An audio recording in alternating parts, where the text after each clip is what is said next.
Hi guys, my name's Tara and this is my presentation for my Kangaroo Point Green Urban Connector. So first of all, I found it important to identify who the potential users of this urban connector would be. I found that the population of Kangaroo Point is approximately 8,062 people, where the median age is around 34 years old, which is quite a young demographic.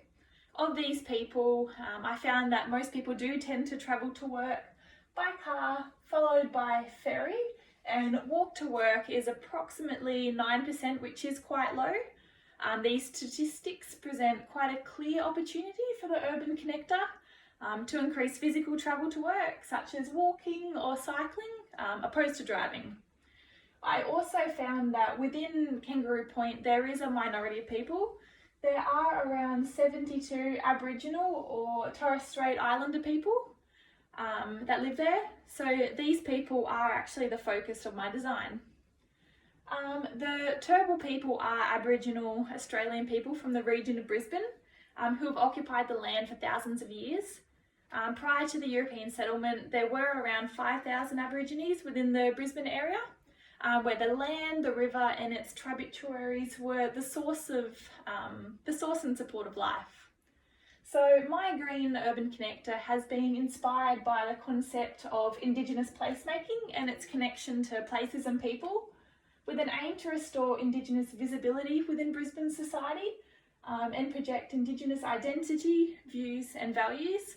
A sense of place for Indigenous communities is created through relationships to the land. So essentially, Indigenous placemaking looks at how Indigenous people see themselves in spaces and if they feel a part of it.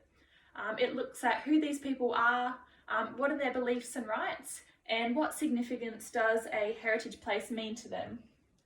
So placemaking through public spaces, Indigenous public art and architecture can help to reclaim symbolic significance to the original occupancy and acknowledgement of traditional Indigenous territories. So incorporating urban design to reflect Indigenous cultures in Brisbane, it's vital to represent not only the past but also the contemporary presence and contribution of Indigenous people to urban society today. So the design of my green urban connector has been achieved through these three features here. Firstly, the Kangaroo Point cliffs are the most dramatic natural land formation in the inner city, and it's believed that some of the Indigenous population actually lived in these natural caves. The Turrbal people also used the river as a resource for food, and it's an important location for spiritual and recreational purposes. So the shape of the river has informed the shape of my urban connector pedestrian path, as you can see over here. And finally, another reference and tangible link to the Indigenous' long presence on Australia is seen through the use of a boomerang within the design. The boomerang is also a symbol of cultural endurance. So the design of the connector to respond to the site has firstly been achieved through circulation here. So this diagram shows that the circulation path has sort of been seamlessly integrated with the existing paths, like the botanical gardens down here. And the landing site onto the Alice Street roundabout sort of provides onwards travel. The second diagram indicates that the lookout zones on the green urban connector directly face significant views. So this one faces the Kangaroo Point cliffs, the botanical gardens, and then the Brisbane Story Bridge and the Brisbane City.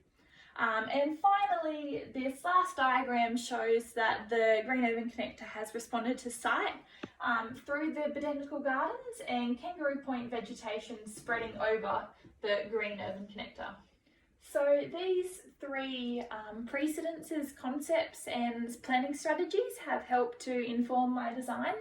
The first one is a cultural centre next to Uluru which represents the two ancestral snakes that battled at a waterhole and helped to create Uluru. So the planning strategy of cultural connection has been achieved through symbolism, where these two culturally significant symbols are placed onto the site.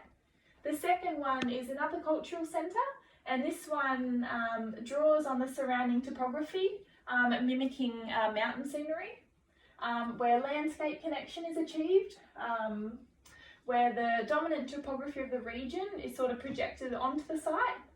And my final precedent is called the Skuru Bridge, and it's sort of looked at park extension to achieve these wild natural landscapes sort of surrounding the bridge, spreading over top of the surface. So in terms of my iteration, my first design had just a single boomerang, and I thought that this original design sort of lacks detail. So I sort of wanted to make it a little bit more interesting, and I put these 3 boomerang designs on there, but it was a little bit too complex and not quite practical enough.